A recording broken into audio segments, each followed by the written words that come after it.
Now I'm just so excited to be with all of you. It's been quite a while since I stand before a crowd like this without a face mask, right? So well done to all of us who survived a global pandemic. I think we deserve a round of applause, no? When I reflect upon the last 3 years, I think about a kaleidoscope. I realize how interconnected we all are. There's something that happens somewhere so far away can affect the entire world. And I think it's truly magnified with COVID. I don't know about you, but I was affected by COVID. But I'm here today to speak about another pandemic. A pandemic that scares me more than COVID. In fact, it's been plaguing us for years. This pandemic, unlike COVID, it has no vaccine. Our oceans, our seas, our rivers, and our beaches, they're filled with them. Landfills around the world are choked with them. It's killing our environment. It's killing our animals. It's killing our marine life. It's even killing us. It's in the food that we eat. It's in the air that we breathe. I'm speaking about the plastic pandemic. There is 100 million tons of plastic in our oceans right now and growing, and that makes up the size of the entire European continent. There are 400 million tons of plastic waste that we produce every year. And out of this 400 million tons of plastic waste, only 9% is recycled, 12% is incinerated, and the remaining 79% is still living amongst us. They say it takes 500 years for plastic to completely break down. So let's just do some math. We're in school right now, right? So let's do a bit of math. 400 million tons of plastic waste each year. Multiply that by 79% that stays amongst us in landfills and everywhere. And let's multiply that by 500 years. And another 500 years. And another 500 years. Another 500 years. Can you see why this scares me so much more than COVID? But in all fairness, plastic is not the enemy. Plastic has helped advance the human race. Most of our industries have benefited from it. Construction, manufacturing, tech, aviation, medical. Practically all of us have benefited from plastic. That's why it was created. But what we do not want and what we do not need are the disposable plastics. You know, the ones that we buy and throw. Disposable plastics make up close to half of all the plastic produced globally. At home, right now, the detergents, your cleansers, your skincare products, your makeup, all of those are also disposable plastics because you throw them away after a few weeks or after a few months. And what got us here is truly this combination of hyper-consumerism combined with the fast convenience that all of us have become so used to, even myself, especially as a mother of 3, I need the convenience, right? And what I find so ironic is that as consumers, we've accepted fast fashion, we've accepted low-quality products that do not last, and all of it are packaged in plastic that lasts 500 years. Isn't it so ironic? So what's so wrong with plastic? What's wrong with a bit of plastic here and there, right? For starters, what ingredients we have inside plastic is harmful to us. One of them, DEHP, you know, the one that makes our plastic flexible and squeezable. It causes cancer. BPA, the ingredient that causes plastic to be transparent, that interrupts with our hormones, disrupts it, especially our testosterone, which all of us have, by the way. When we produce plastic, it pollutes our air, it pollutes our environment. And remember all the plastics in our landfills, the plastics in our oceans? Through time, with the UV rays from the sun, it breaks it down into micro plastics. And our animals and our marine life, they eat it as their food. And they die from it. Or it just comes back up the food chain back to us. Some of you don't consume meat, so you feel like this has nothing to do with me. But microplastics, or these microbeads, they are found everywhere in your homes. We use them in our personal care products. They are put into the formula. In your laundry detergent, they're all there. It's also in the drinking water. It's also in our air. So even if you don't consume meat, I'm so sorry, but you are not spared from this. Is recycling a solution? I used to believe that. I truly did. I've been recycling for years. I would even clean my plastic. I would separate all the materials, and I look forward to recycling.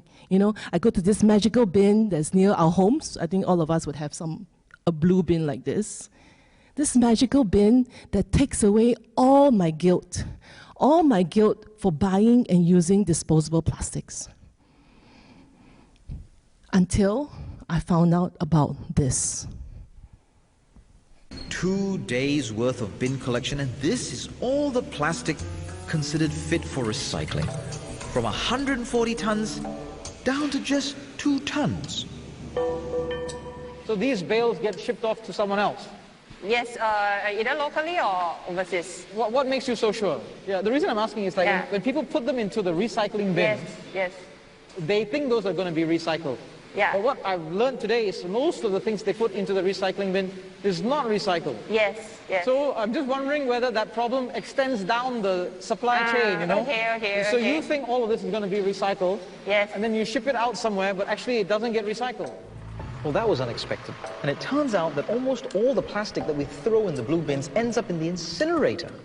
We can't easily recycle our way out of this problem. We simply have to cut down on the use of disposable plastics.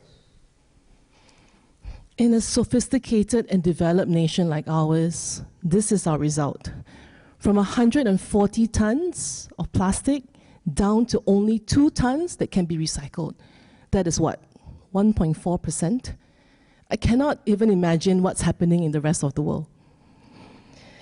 But this video tells me something. It tells me that plastic recycling is simply not working. For starters, not all plastics are created equal. There are 7 main categories of plastic produced globally, and most of them cannot even be recycled to begin with. But a lot of us are very savvy shoppers. We know to read labels. We buy products that are recycled using ocean plastic, using recycled packaging, right? But my question is, how do we even know that these are made from recycled plastic? They look and feel the same to me. There's no true authority anywhere that can certify this claim. We can only believe what the brand says. So let's just assume everyone is telling us the truth, okay? Let's just assume that. The problem is, we cannot recycle recycled plastic. Those few plastics that can be recycled can only be done, what, twice? Unlike glass or aluminum, which can be recycled infinitely. So this recycled packaging that we bought is back to the trash, back to the landfills, and back to square one. So I've been educated all these years, I'm sure you guys have as well, that we have to reuse, reduce, and recycle. Yes? But we now know that it's so pointless to try to recycle plastic. So what can we do? We can try to still reduce.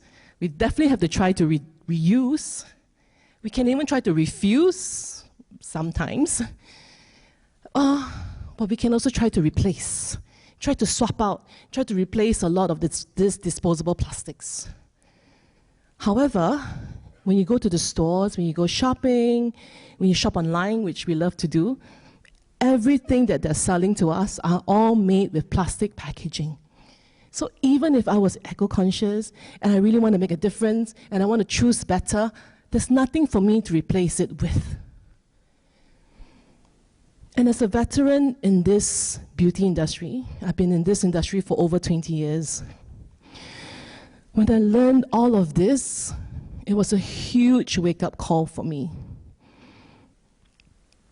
I was so depressed. I was so angry.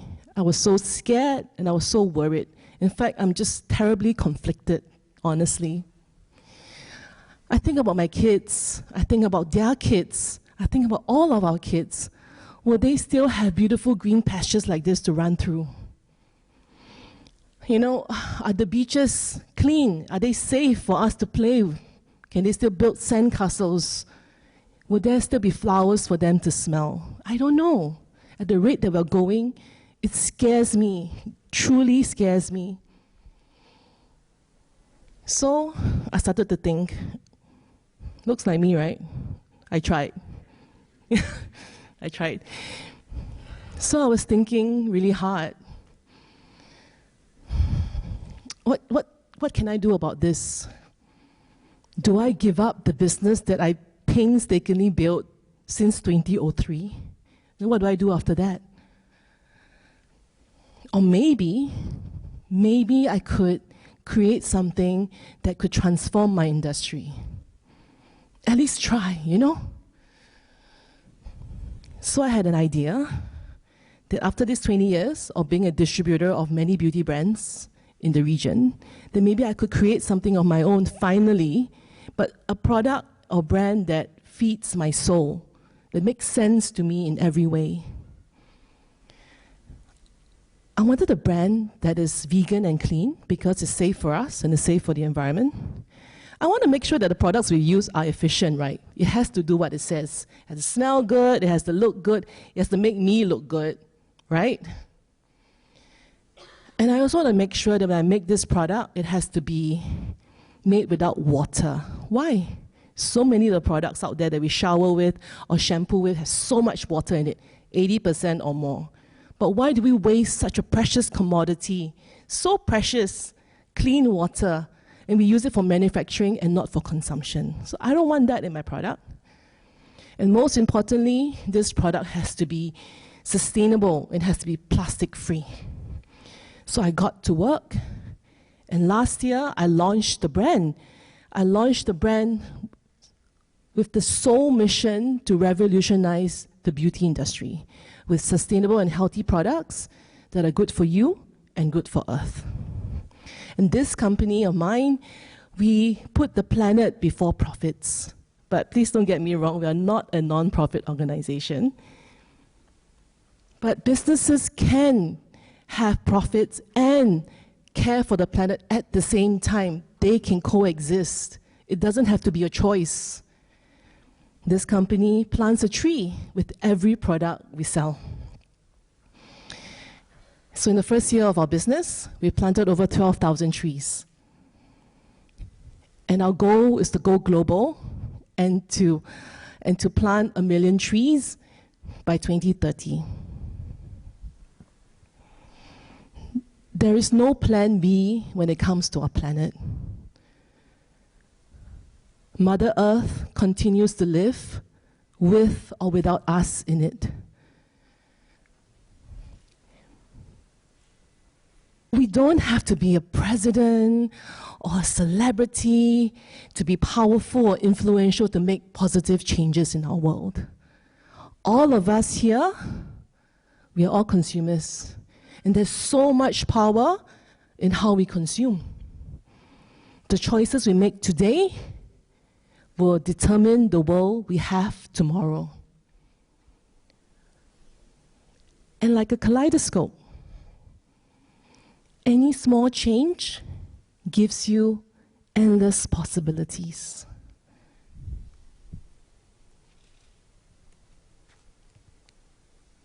In the past year, I've got many friends, family even, they ask me, Lynn, what are you doing this for?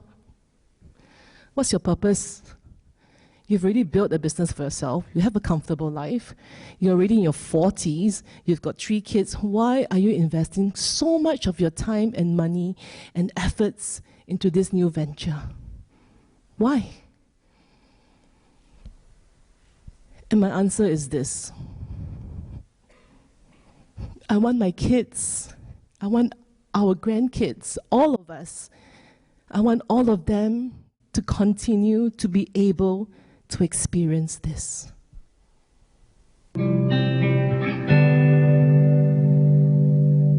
I see trees of green, red roses too. I see them bloom for me and you, and I think to myself, what a wonderful world.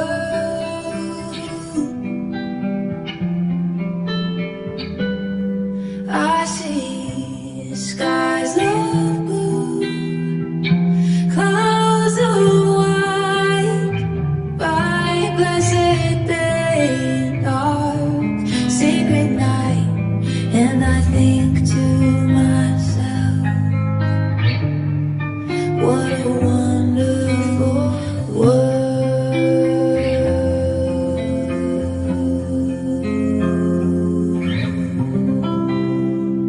May we all choose to have a wonderful world. Thank you.